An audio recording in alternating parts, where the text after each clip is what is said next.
हरिओम दोस्तों, स्वागत है आपका free study bye Lodhi sir के यूट्यूब चैनल पर। मैं कृपाल लोधी। दोस्तों, आज हम आपको लेकर के आए हैं एमपीजीके का बहुत ही इंपॉर्टेंट टॉपिक, जिसका नाम है मध्य प्रदेश में अनुसूचित जनजातियां, शेड्यूल्ड ट्राइब्स इन एमपी। तो दोस्तों, आज का ये हमारा पार्ट फर्स्ट रहेगा, जिसमें हम आज आपको मध्य प्रदेश में अनुसूचित जनजातियों के बारे में बताएंगे कि किस जिले में क्या इनकी स्थिति है। भारत के बारे में भी आज हम इन पर चर्चा करेंगे, तथा आज के इस फर्स्ट पार्ट में हम आपको भील और गौड़ मुख्य जो जनजातियां हैं इनके बारे में आपको बताएंगे। हमारा जो पार्ट 2 रहेगा उसमें हम अन्य सभी जो जनजातियां रह जाती हैं इन सभी के बारे में आपको बताने वाले हैं। तो दोस्तों, यदि आप हमारे चैनल पर पहली बार विजिट कर रहे हैं तो प्लीज हमारे चैनल को सब्सक्राइब कर लें, साथ में बेल आइकन पर क्लिक करें ताकि सबसे पहले नोटिफिकेशन आपको मिलता रहे। दोस्तों, यहाँ तक यदि आपने हमारा वीडियो देखा है तो प्लीज आप इसे लाइक तो कर ही दें। स्टूडेंट्स, आप मध्य प्रदेश लेवल के किसी भी एग्जाम की तैयारी यदि कर रहे हैं तो आज का वीडियो आपके लिए वास्तव में बहुत ही इंपॉर्टेंट है, क्योंकि यहाँ से मध्य प्रदेश लेवल के हर एक एग्जाम में आपको 2 से 3 प्रश्न मिल ही जाते हैं। एक बार यदि आप इस वीडियो को अंत तक पूरा देखते हैं तो निश्चित रूप से आपसे यहाँ से आने वाले सभी प्रश्न आसानी से बन पा रहे होंगे। दोस्तों, तो बगैर देर किए हुए आइए प्रारंभ करते हैं आज का टॉपिक। दोस्तों, सबसे पहले तो हमें ये जानना है कि अनुसूचित जनजातियों को हम एसटी कहते हैं, शेड्यूल्ड ट्राइब इनको कहा जाता है। अब हम कहें कि भारतीय संविधान में इन अनुसूचित जनजातियों का क्या प्रावधान है, या किन जनजातियों को या किन जातियों को हम अनुसूचित जनजातियां कहते हैं स्टूडेंट्स, तो भारतीय संविधान के अनुच्छेद 342 में वर्णित जो जनजातियां हैं इन्हीं को हम अनुसूचित जनजातियां कहते हैं, और भारतीय संविधान ने ही इनको अनुसूचित जनजातियों का नाम दिया है। बाकी इनके नाम अलग अलग हैं, हम आपको आगे अभी बताने वाले हैं स्टूडेंट्स। तो ये आप एक तो आर्टिकल इंडियन कॉन्स्टिट्यूशन का याद रखें, अनुच्छेद 342। फिर स्टूडेंट्स, इनकी परिभाषा कहाँ दी गई स्टूडेंट्स, तो इनकी परिभाषा भारतीय संविधान के अनुच्छेद 366-25 अनुच्छेद 366-25 में इनको परिभाषित किया गया है। कोई भी जनजाति या कोई भी जाति जनजाति है या नहीं है स्टूडेंट्स, ये बदलाव करने का अधिकार किसे दिया गया है। यदि ऐसा कोई प्रश्न आता है तो हमें कहना है भारतीय संसद जो है ये नियम बना करके, कानून बना करके किसी भी जाति को जनजाति में शामिल कर सकती है या वहां से हटा सकती है। आई होप आप समझ गए होंगे। इसके बाद देखते स्टूडेंट, संसार में सबसे ज्यादा जो जनजातियां पाई जाती हैं ये कहाँ पाई जाती है, तो ये अफ्रीका में पाई जाती हैं। और जनजातियों की संख्या की दृष्टि से भारत विश्व का दूसरा नंबर का देश है। भारत में अफ्रीका के बाद सबसे ज्यादा जनजातियां पाई जाती हैं। ठीक है, जनजातियों का मतलब यहाँ आदिवासी वर्ग से है स्टूडेंट्स, एसटी समुदाय से। अब हम कहें कि भारत में इनकी जनसंख्या कितनी पाई जाती है, तो 2011 की जो जनगणना हुई थी स्टूडेंट्स, इनके अनुसार भारत की जनसंख्या में लगभग 8.6% जो जनसंख्या है ये अनुसूचित जनजातियों की है। फिर यदि कभी ऐसा प्रश्न आता है कि भारत में कुल कितनी अनुसूचित जनजातियां हैं, तो स्टूडेंट्स ध्यान रखें, भारत में कुल 698 अनुसूचित जनजातियां हैं। कितनी है भारत में? कुल 698 अनुसूचित जनजातियां हैं। अब यदि स्टूडेंट्स हम मध्य प्रदेश की चर्चा करें कि मध्य प्रदेश में कुल कितनी अनुसूचित जनजातियां हैं स्टूडेंट्स, तो ध्यान रखना मध्य प्रदेश में अनुसूचित जनजातियों की संख्या है 24, और इनकी उपजातियों सहित मिलाकर के इनकी संख्या कितनी बन जाती है मध्य प्रदेश में? 90। याद रखें, मध्य प्रदेश में अनुसूचित जनजातियों की संख्या 24, लेकिन उपजातियां भी इनकी होती हैं। इन उपजातियों की संख्या सहित इनकी संख्या कितनी हो जाती है? 90। ठीक है स्टूडेंट्स। फिर यदि कभी आपसे पूछा जाए कि मध्य प्रदेश में जनजातियों का कुल जनसंख्या का कितने प्रतिशत जनजातियां हैं, ठीक है, एक चीज और आप याद रखना स्टूडेंट्स, पूरे भारत में सबसे ज्यादा जनजातियां संख्या के रूप में ये मध्य प्रदेश में ही पाई जाती हैं। ध्यान से सुनना, मध्य प्रदेश सबसे ज्यादा अनुसूचित जनजातियों वाला राज्य है, और मध्य प्रदेश में जनजातियां जो पाई जाती हैं ये कुल जनसंख्या का लगभग 21% कुल जनजातियों, मध्य प्रदेश की मतलब जो कुल जनसंख्या है इसका 21%। फिर से सुने, मध्य प्रदेश की जो कुल जनसंख्या है इसका लगभग 21% अनुसूचित जनजातियों की संख्या है। अब स्टूडेंट्स, यहां से आपको एक ट्रिक याद करना है, और ट्रिक क्या है? भीम भागो। भीम भागो, इसका मतलब यह हुआ भी से बनेगा भील, भी से बनेगा भील, मां से बनेगा मध्य प्रदेश। मध्य प्रदेश की सबसे बड़ी जनजाति यदि कभी आपसे पूछी जाती स्टूडेंट्स, तो मध्य प्रदेश की सबसे बड़ी जनजाति भील है, तो भागो का मतलब होगा भारत की सबसे बड़ी जनजाति गौड़ है। बड़ी मतलब संख्या के आधार पर, ठीक है, यही हमने यहां लिखा है भील, मध्य प्रदेश की सबसे बड़ी जनजाति है और गौड़ भारत की सबसे बड़ी जनजाति है संख्या के आधार पर। अब यदि स्टूडेंट्स कभी आपसे कहा जाए कि जैसे मध्य प्रदेश में सर्वाधिक जनजातियां पाई जाती हैं, लेकिन आपसे यदि कहा जाए कि सर्वाधिक जनसंख्या प्रतिशत, मतलब सबसे ज्यादा किसी राज्य में प्रतिशत के रूप में, मतलब वहां की जो जनसंख्या रह रही है उसका सबसे ज्यादा परसेंट किस राज्य में जनजातियों का है, तो आपको यहां कहना है स्टूडेंट्स मिजोरम राज्य में। ठीक है, मिजोरम राज्य में सबसे ज्यादा जनजातियां का परसेंट है। ठीक है, फिर हम कहें कि ऐसे कौन से राज्य हैं जहां पर अनुसूचित जनजातियां मतलब आदिवासी नहीं पाए जाते, तो यहां आपको याद रखना स्टूडेंट्स हरियाणा और पंजाब में बिल्कुल भी अनुसूचित जनजातियां नहीं पाई जाती। फिर हम कहते हैं कि अनुसूचित जनजातियों को एक नाम दिया गया है, हम इन्हें आदिवासी के नाम से भी जानते हैं। आदिवासी नाम किसके द्वारा दिया गया, तो आपको कहना है आदिवासी नाम दिया गया ठक्कर बापा के द्वारा। किसके द्वारा, सबसे पहले ठक्कर बापा द्वारा इनको क्या कहा गया, आदिवासी। याद रखना, ठक्कर मतलब ठाकुर तो वो कहलाती ही हैं। ठीक है, ठक्कर बापा द्वारा इनको क्या कहा गया, आदिवासी कहा गया। फिर कभी यदि प्रश्न आता है कि मध्य प्रदेश में नई जनजाति अभी हाल ही में कौन सी शामिल हुई है, तो आपको कहना है दहिया जनजाति। ठीक है, दहिया जनजाति मध्य प्रदेश में हाल ही में अभी शामिल हुई है।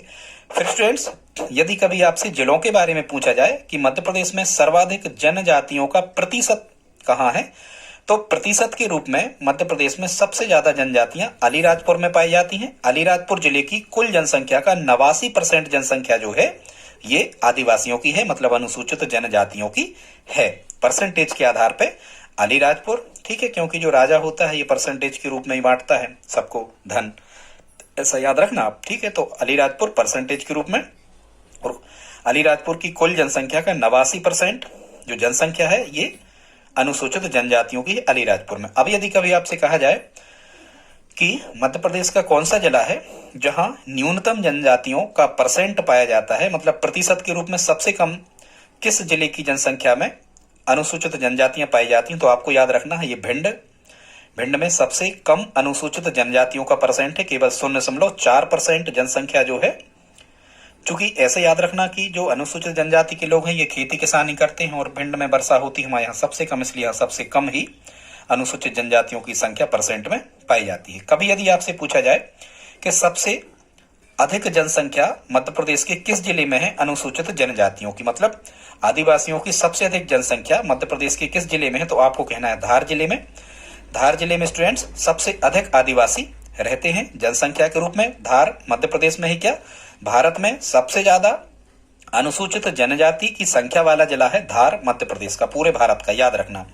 और सबसे कम जनसंख्या कहां पाई जाती है, तो सबसे कम जनसंख्या अनुसूचित जनजातियों की कहां पाई जाती है, राजधानी भोपाल में। ठीक है, राजधानी भोपाल में इनकी संख्या कम पाई जाती है क्योंकि ये ज्यादा पढ़े लिखे होते नहीं है, तो ये ग्रामीण क्षेत्रों में ही निवास करते हैं। ऐसे करके आप याद रख सकते हो। फिर कभी आपसे पूछा जाए देश का प्रथम आदिवासी संचार केंद्र कहां स्थापित किया गया, तो ये झाबुआ में किया गया, आप याद रखें।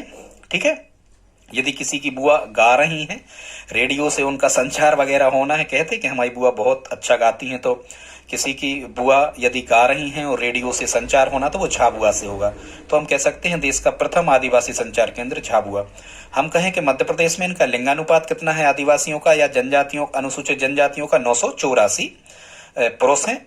ठीक, 984 स्त्रियां हैं 1000 पुरुषों पर, मतलब ये लिंगानुपात भी इनका अनुकूल नहीं है। ठीक है, अब प्रदेश में अनुसूचित जनजातियों का घटता क्रम देख लेते हैं, मतलब अनुसूचित जनजातियां सबसे ज्यादा कौन पाई जाती है मध्य प्रदेश में, अभी हमने आपको बताया था कि भील पाई जाती है, भील के बाद में गौड़ पाई जाती है और गौड़ के बाद में बैगा पाई जाती है। ठीक है, जिसको ऐसे याद रखना, भीगो बैग। ठीक है, आप कहोगे बैग भीगो नहीं, भीगो बैग, भील तो है ही मध्य प्रदेश में सबसे ज्यादा, तो भील, फिर गौड़ और फिर तीसरे नंबर पे पाई जाती है बैगा। ऐसा भी प्रश्न आपको आ सकता है कि अनुसूचित जनजातियों की संख्या के अनुसार घटता क्रम मध्य प्रदेश में क्या है, तो सबसे बड़ी जनजाति मध्य प्रदेश की भील, भील के बाद संख्या में है गौड़ और गौड़ के बाद तीसरा नंबर आता है किसका, बैगा का। ठीक है, मध्य प्रदेश में आदिवासी खेल विद्यालय कहाँ है स्टूडेंट, तो मध्य प्रदेश में आदिवासी खेल विद्यालय स्पेशली ये आदिवासी लड़का लड़कियों, आदिवासी छात्र छात्राओं के लिए ही बनाया गया है, तो कहाँ है, सीहोर में। ठीक है, फिर यहाँ आदिवासियों से संबंधित छिंदवाड़ा में एक संग्रहालय है जिसका नाम है बादल भोई आदिवासी संग्रहालय। ठीक है, इसको आप कैसे याद रखोगे, बादल भोई आदिवासी संग्रहालय, तो ये कहाँ है, छिंदवाड़ा में है। ठीक है, अब छिंदवाड़ा, यहाँ बाड़ा लिखा है। ठीक है, और गोंड में भी ड़ा शब्द लिखा रहता है, तो गोंड भी आदिवासी है, तो ऐसे करके आप याद रख सकते हो। बादल भोई आदिवासी संग्रहालय कहाँ है, छिंदवाड़ा में है। ठीक है, ये प्रश्न भी कभी आया है। हाल ही में आदिम जाति कल्याण विभाग का नया नाम बदल करके जनजातीय कार्य विभाग रखा गया है, याद रखना, मध्य प्रदेश में। ठीक है, प्रश्न ऐसा बना था अभी कभी एग्जाम में कि हाल ही में किस विभाग का नाम बदल करके जनजातीय कार्य विभाग रखा गया है, तो आदिम जाति कल्याण विभाग का नाम बदल करके जनजाति कार्य विभाग रखा गया है। और ये कहाँ रखा गया है स्टूडेंट्स, तो ये रखा गया है कहाँ, मध्य प्रदेश में। आई होप आप इतना समझ गए होंगे। अब हम देखते हैं स्टूडेंट्स आगे कुछ आदिवासी व्यक्ति जिनने समाज सुधार के दृष्टि से कुछ कार्य किए हैं, इनके निकनेम, इनके उपनाम भी आपसे पूछे जाते हैं, उनको देखते हैं। तो स्टूडेंट्स, जंगलियों का जंगली किस जनजाति को कहते हैं स्टूडेंट्स, तो याद रखना, जंगलियों का जंगली कहा जाता है भारिया जनजाति को। और भारिया जनजाति स्टूडेंट्स वही है जो पातालकोट में रहती है। छिंदवाड़ा का जो पातालकोट है, बताएंगे आगे कभी इसके बारे में। तो जंगलियों का जंगली स्टूडेंट्स किसे कहा जाता है, भारिया जनजाति को कहा जाता है।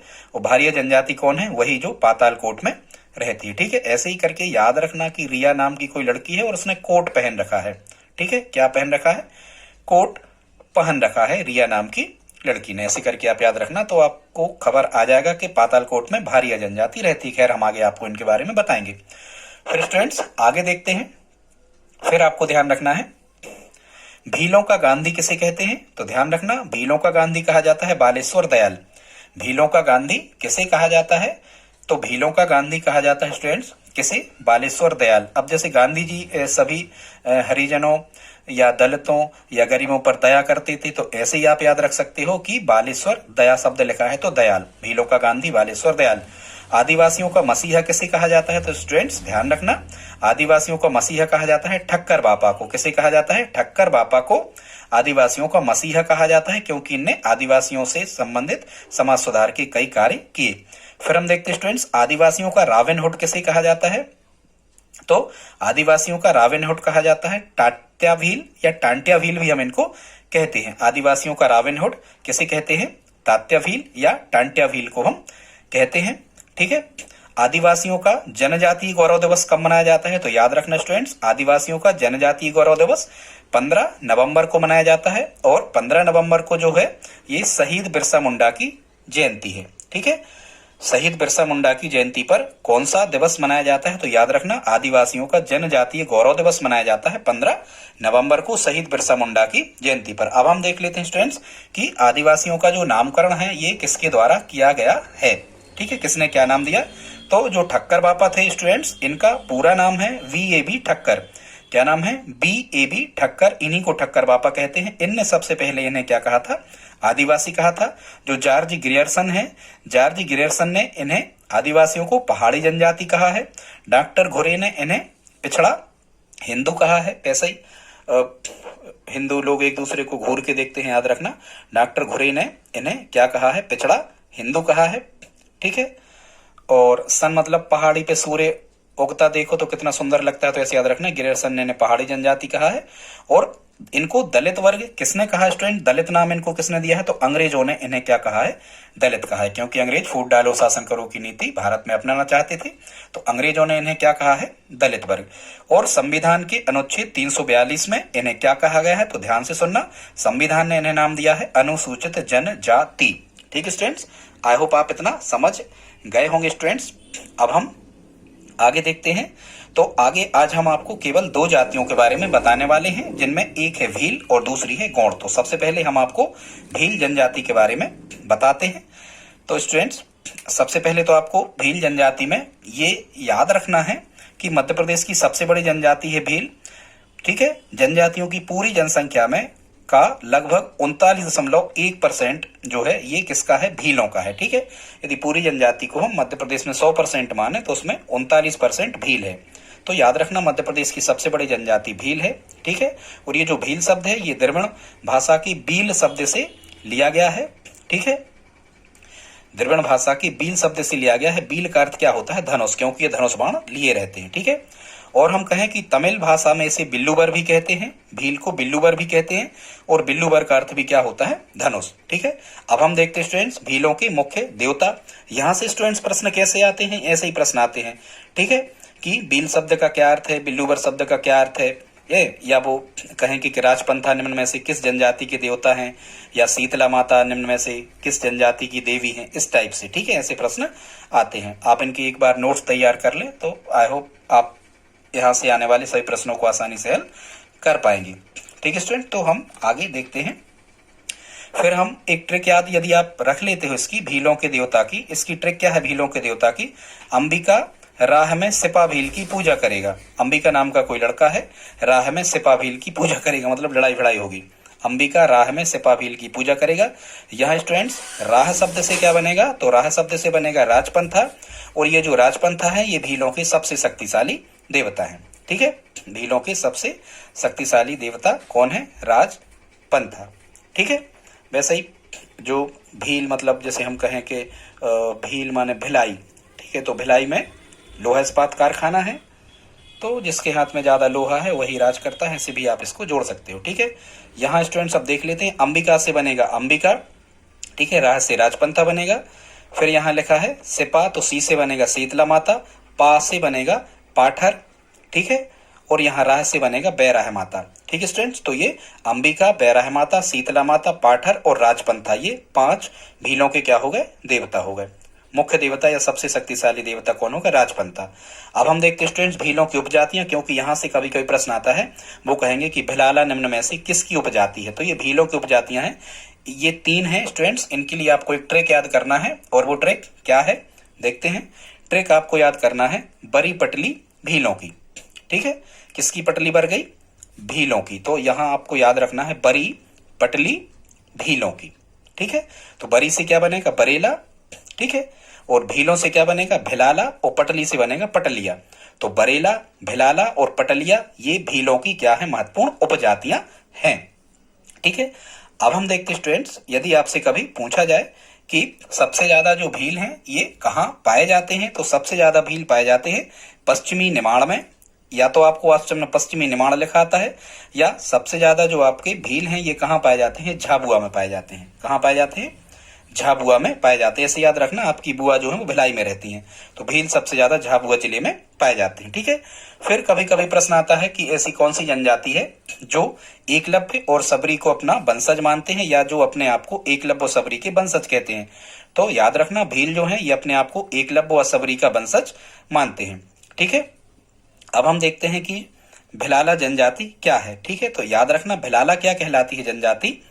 ठीक है, इन्हीं की उपजाति है भिलाला। भिलाला क्या कहलाती स्टूडेंट्स, भिलाला का मतलब होता था कि पहले जमाने में, मतलब जब राजपूतों का राज्य था, तो पहले भील और राजपूतों के आपस में वैवाहिक संबंध स्थापित होते थे, मतलब भील और राजपूतों के लड़का लड़कियों के आपस में विवाह हो जाते थे, तो उनसे जो संतान उत्पत्ति उनकी होती थी उनको हम क्या कहते थे स्टूडेंट्स, भिलाला। क्या कहते थे, भिलाला। आई होप आप समझ गए होंगे, भील और राजपूतों की वैवाहिक संबंध स्थापित होने पर जो जनजाति बनी वो क्या थी, भिलाला। ठीक है, आई होप आप समझ गए होंगे। यहाँ लिखा है ला और यहाँ लिखा है ला, ला ला, एक ला माने दूसरी जाति, एक ला माने दूसरी जाति। ठीक है, ऐसे याद रखना। फिर स्टूडेंट्स आगे आते हैं, तो यहाँ पर लिखा है तदबी भील। तदबी भील क्या कहलाते थे, यहाँ लिखा है दबी। दबी, दबी का मतलब समझना, दबी का मतलब होता है स्टूडेंट जो दब गए। दबी यहीं लिखा है, यहीं से पकड़ना।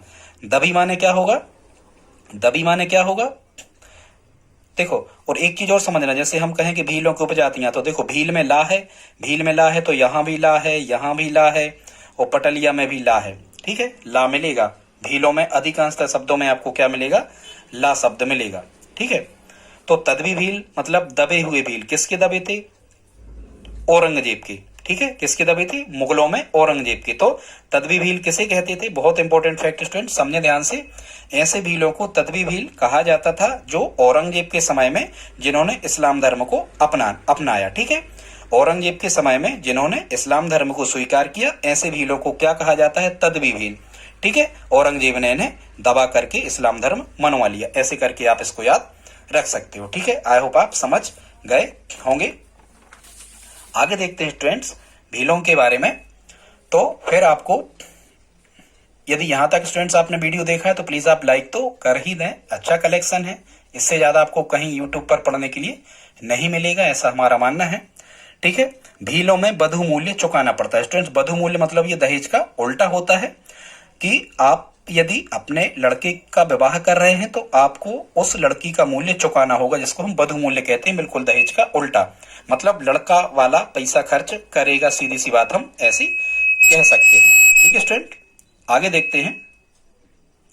आगे देखते हैं, भीलों में विधवा विवाह का भी प्रचलन है, मतलब भीलों में विधवा विवाह भी हो सकता है या हो जाता है। ठीक है, इसके लिए एक अलग रस्म अदायगी की जाती है। अब हम देख लेते हैं स्टूडेंट्स क्या भीलों के विवाहों के बारे में, कि भीलों के जो विवाह हैं उनको क्या क्या हम कहते हैं। तो यहाँ याद रखना, मंगनी, ठीक है, विधवा विवाह को यहाँ भीलों में नातरा कहा जाता है। क्या कहा जाता है?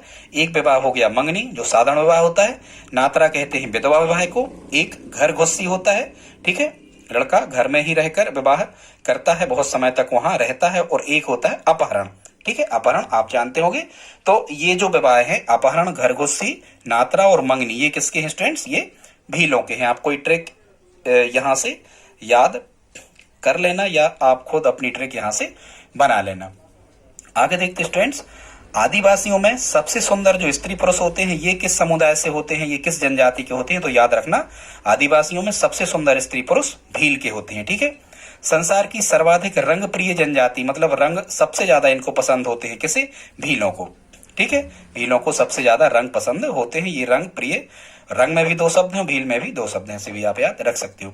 सर्वाधिक आभूषण प्रिय जो महिलाएं होती हैं अनुसूचित जनजातियों में, ठीक है, ये भीलों की ही होती हैं। ये लगभग 2 से 10 किलोग्राम तक के गहने पहनती हैं, वो चांदी या गिलट के हो सकते हैं। गुदना गुदवाने की शौकीन जो जनजाति स्टूडेंट्स, वो भी कौन सी है? भील ही है। अब हम देख लेते हैं इनके घरों की कला। तो यहाँ शब्द लिखा हुआ है पिथौरा कला। क्या लिखा है? पिथौरा कला। तो ये जो पिथौरा कला है, ये भीलों में पाई जाती है। उनके घर की दीवारों पर सुंदर चित्र बनाने को हम क्या कहते हैं? पिथौरा कला। ठीक है, कला यहाँ पर लिखा ही है, कला यहाँ पर लिखा ही है।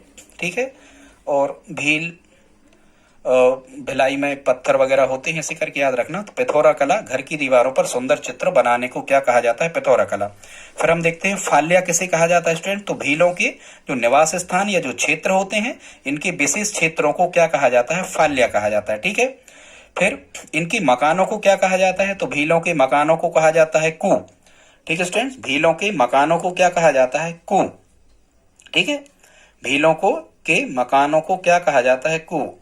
ठीक, और ये मकान कैसे बने होते हैं? हालांकि ये मकान कच्चे होते हैं, बांस और घास फूस मिट्टी के बने होते हैं। इनकी विशेषता क्या होती है कू मकानों की? क्योंकि इनमें खिड़कियां नहीं होती, बिना खिड़की के होते हैं। ठीक है, आगे देखते स्टूडेंट्स, यहाँ लिखा है गोल गधेड़ो।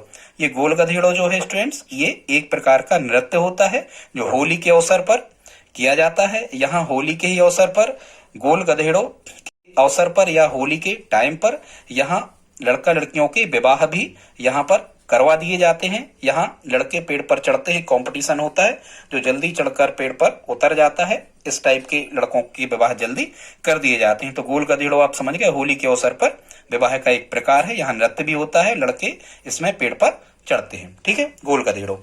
फिर यहाँ स्टूडेंट्स इनका एक प्रणय पर्व, मतलब इनका एक विवाह जो होता है, ये भगोरिया हाट, मतलब भगोरिया में भगोरिया मेला कहलाता है, या भगोरिया हाट हम इसको कहते हैं स्टूडेंट्स। ये भी होली के समय लगता है। और ये भगोरिया हाट कहाँ लगता है स्टूडेंट? झाबुआ में। कहाँ लगता है? झाबुआ में। ठीक है, किसी की बुआ है, उसका नाम है रिया। ठीक है, रिया बुआ। ठीक है, तो भगोरिया हाट कहाँ लगता है? होली के समय झाबुआ में लगने वाला एक मेला होता है, जिसमें लड़का लड़की अपने मन पसंद का विवाह करते हैं। इसी में भगोरिया हाट के समय में हालांकि शराब तो पीते ही हैं ये भील लोग, लेकिन एक पेय पिया जाता है भगोरिया हाट के समय स्पेशली, उसको हम ताड़ी पेय कहते हैं। क्या कहते हैं? ताड़ी पेय। अब देखो, मेला में भी दो शब्द हैं, ताड़ी में भी दो शब्द हैं। ठीक है, मेला में लोग एक दूसरे को ताड़ते हैं, ऐसे याद रखना कि भगोरिया हाट का जो मेला लगता है, इसमें जो भील होते हैं, ये क्या करते हैं? ताड़ी पेय नामक पदार्थ पीते हैं। ठीक है, फिर हम देखते हैं कि जो भील होते हैं, ये सर्प की पूजा करते हैं, सर्प की पूजा करते हैं, और घोड़े के प्रति विशेष श्रद्धा रखते हैं। हालांकि ये प्रकृति के उपासक भी होते हैं। भीलों का मुख्य व्यवसाय क्या होता है? स्टूडेंट्स तो ध्यान रखें, भीलों का मुख्य व्यवसाय होता है लकड़ी काट करके बेचना, लेकिन इनकी जीविका का मुख्य साधन होता है क्या? खेती करना। और भीलों की खेती करने को क्या कहा जाता है? चिमाता, क्योंकि ये प्रकृति को अपनी माता मानते हैं, इसलिए ऐसे याद रखना, भीलों की खेती करने को क्या कहा जाता है? चिमाता। भीलों का परंपरागत शस्त्र क्या है? धनुष बाण। ठीक है स्टूडेंट, भीलों का परंपरागत शस्त्र क्या है? धनुष बाण। इनकी जनजाति के दो उपविभाग भी हैं, एक है उजले भील और एक है कालिया भील। इनमें आपस में विवाह संबंध नहीं होते हैं। उजले भील जो है ये लड़कियों का विवाह कालिया भील के साथ नहीं करते। ठीक है,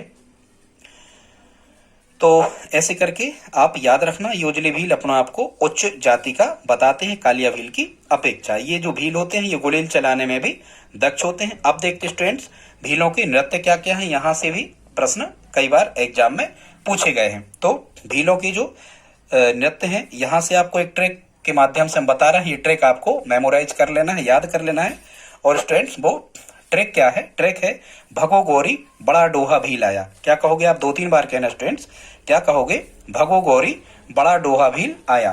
क्या कहोगे स्टूडेंट्स? आप कहोगे भगो गोरी बड़ा डोहा भील आया। तो भीलों की ये नृत्य हो गए, क्योंकि यहाँ भील शब्द लिखा है तो यहाँ से समझ जाओगे। अब भगो से बनेगा भगोरिया, गौरी साफ साफ लिखा, गौरी बड़ा से बनेगा बड़वा और डोहा से बनेगा डोहा। तो भगो गौरी बड़ा डोहा भील आया, भगोरिया, गौरी, बड़वा और डोहा, ये क्या हो गए? इनके नृत्य हो गए। आई होप स्टूडेंट्स आप इतना समझ गए होंगे। बस आप हमारे साथ इस वीडियो में 5 मिनट और रहें।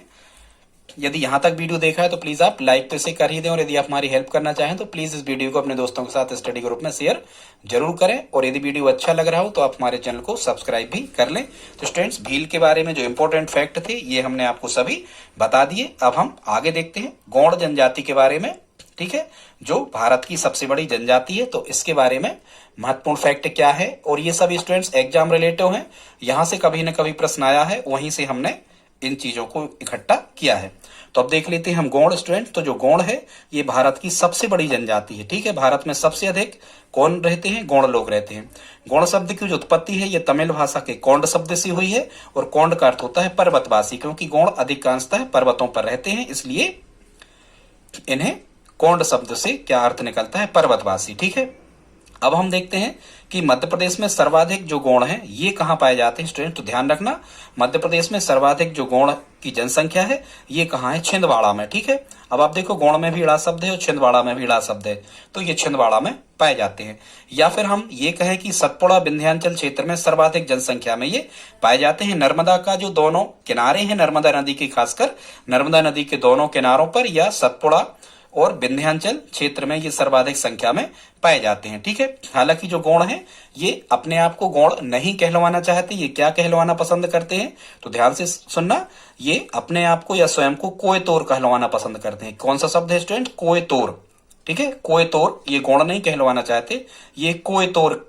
ठीक है, कोयतोर, तोरा कौन, ऐसे कुछ, कोयतोर कहलवाना ज्यादा पसंद करते हैं। अब हम देखते हैं स्टूडेंट्स, क्या एक ट्रिक है, यहां से प्रश्न बिल्कुल बनता है, ये गौड़ों के नृत्य क्या क्या है।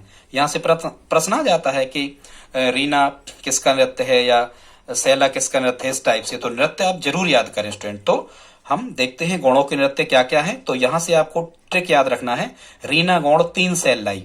क्या लाई? रीना गौड़ नाम की कोई लड़की है, वो 3 सैल लाई।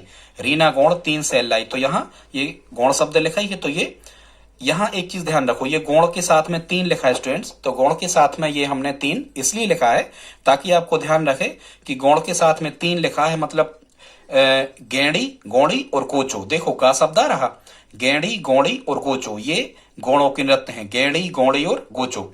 और रीना यहाँ लिखा है तो रीना भी इसका नृत्य है, और यहाँ पर क्या लिखा है? सैल भी लिखा है, तो सैल से क्या बनेगा? सैला। इसका मतलब गौड़ों के नृत्य क्या क्या हो गए? रीना, गेंडी, गौड़ी, गोचो और सैल से बनेगा सैला। तो ये 5 नृत्य हो गए किसके? गौड़ों के। इनके विवाह की रस्मों को देख लेते हैं कि इनमें किस किस प्रकार के विवाह होते हैं। तो स्टूडेंट्स, गौड़ों में जो विवाह होता है, एक चलन पाया जाता है दूध लौटावा। स्टूडेंट्स, बहुत ही इंपॉर्टेंट क्वेश्चन है ये, प्रश्न आता है कि दूध लौटावा विवाह का प्रकार निम्न में से किस जनजाति का है? तो ये गौड़ों का है। ठीक है, कैसे आप इसको याद रखोगे स्टूडेंट? या फिर हम ये कहें कि दूध लौटावा क्या कहलाता है, तो इसमें सगे भाई बहनों का बस विवाह नहीं होता है, बाकी मामा फुआ के लड़का लड़कियों का विवाह इसमें श्रेष्ठ माना जाता है। इस विवाह को हम क्या कहते हैं? दूध लौटावा। और ये जो प्रथा है ये किस जनजाति में पाई जाती है? गौड़ों में पाई जाती है। ठीक है, ऐसे हम इसको याद रख सकते हो। दूसरा स्टूडेंट्स, इनका एक विवाह होता है, पठौनी विवाह होता है, जो कुछ धन ले देकर होता है, जिसको हम पठौनी विवाह कहते हैं। और तीसरा होता है पलायन, या पलायन को हम लामझना कहते हैं। ठीक है स्टूडेंट्स, पलायन करना आप जानते ही हो, यहाँ वहां निकल जाना विवाह करके, तो पलायन विवाह, या इसको हम क्या कहते हैं? लामझना। ठीक है स्टूडेंट्स, तो ये भी कहाँ होता, ये भी कहाँ होता है? गौड़ों में होता है पलायन, या इसको हम क्या कहते हैं? लामझना। ठीक है, आगे देखते हैं स्टूडेंट्स। फिर हम देखते हैं कि गौड़ों के मुख्य देवता कौन कौन से हैं। तो इसकी आपको एक ट्रिक याद रखना है गौड़ों के देवता की। वो ट्रिक क्या है? नारायण राह में मटकी, रिया के बूढ़े धूले, होले गौड़ को देंगे। नारायण मतलब भगवान कोई मटकी देने वाले हैं, जिसमें कुछ धन जायदाद रखी हुई है। ठीक है, तो ट्रिक क्या है स्टूडेंट्स? यहां ट्रिक है नारायण राह में मटकी, रिया के बूढ़े दूल्हे होले गौड़ को देंगे, ऐसी आपको याद रखना है स्टूडेंट। तो ये जो दूल्हा शब्द लिखा है स्टूडेंट्स, तो दूल्हा देव जो इनके होते हैं, ये दूल्हा देव इनके प्रमुख देवता कहलाते हैं। दूल्हा देव क्या कहलाते हैं? दूल्हा देव इनके प्रमुख देवता कहलाते हैं। और ये जो दूल्हा देव होते हैं, ये गौड़ों की बीमारियों से क्या करते हैं? रक्षा करते हैं। ठीक है, दूल्हा देव जो होते हैं ये इनके प्रमुख देवता होते हैं, और बीमारियों से क्या करते हैं? रक्षा करते हैं, किसकी? गौड़ों की। ठीक है स्टूडेंट्स, तो आई होप आप समझ गए होंगे दूल्हे से क्या बनना। फिर यहाँ नारायण लिखा है, तो नारायण देव भी इनके देवता हैं। राह शब्द लिखा है, तो राह से बनेगा गराहा। फिर यहाँ मटकी लिखी है, मटकी से बनेगा मोटकी। फिर यहाँ रिया लिखा है, तो रिया से बनेगा बरियानैन। ठीक है, फिर यहाँ दूल्हे लिखा है या होले लिखा है, तो होले से बनेगा होले राय। और गौण शब्द लिखा ही है, तो ठीक है, या गौण शब्द लिखा ही है, हाँ बूढ़े, बूढ़े से क्या बनेगा? बूढ़ा देव। बूढ़ा देव भी गौड़ों के ही देवता है। ठीक है, बूढ़े से बनेगा बूढ़ा देव, और होले से बनेगा होले राय। ठीक है, और गौड़ लिखा है, मतलब ये गौड़ों के क्या हो गए? देवता हो गए। फिर स्टूडेंट्स, कभी कभी ये प्रश्न आता है कि गौड़ों के कौन से देवता हैं जो साज के वृक्ष पर निवास करते हैं? तो बूढ़ा देव हैं। ठीक है, बूढ़ा देव हैं। ठीक है, बूढ़े व्यक्ति आजकल साजे होते हैं, बाकी तो सब गड़बड़ है, ऐसे भी याद रख सकते हो। तो बूढ़ा देव जो हैं ये साज के वृक्ष पर निवास करते हैं, इसीलिए हम मानते हैं, या फिर हम ऐसा कहते हैं कि जो गौड़ लोग होते हैं ये साज का पत्ता यदि हाथ में ले लेते हैं या साज का वृक्ष पकड़ लेते हैं, तो निश्चित रूप से वो सत्य ही बोलते हैं। ठीक है, वो इसकी कसम झूठी नहीं खाते साज के वृक्ष की।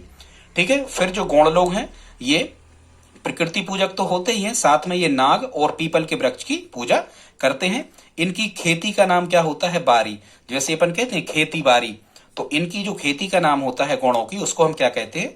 बारी। इनका मुख्य व्यवसाय गौड़ों का क्या होता है? कृषि कार्य का करना। इनके मेला को क्या कहते हैं? मड़ई कहते हैं। देखो, ड़ा गौड़ में भी ड़ा है और मड़ई में भी ड़ा है, तो इनके मेला को क्या कहते हैं? मड़ई कहते हैं। ठीक है, जनजातियों का हालांकि जनजातियों का विश्वविद्यालय क्या कहलाता है? तो युवागृह घोटलू, या इसको युवागृह घोटोल भी कहते हैं।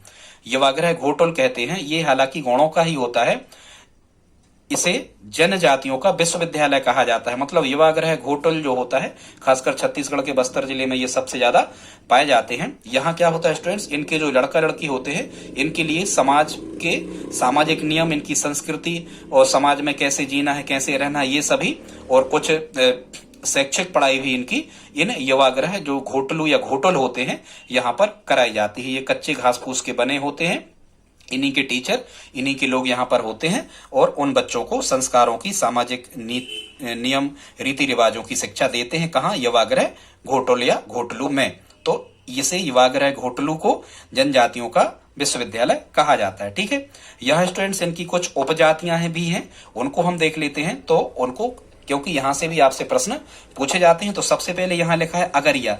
अगरिया जो जनजाति होती है, ये गौड़ों की ही उपजाति है। लोहे का काम करने वाला जो वर्ग होता है गौड़ों में, उसे हम क्या कहते हैं? अगरिया।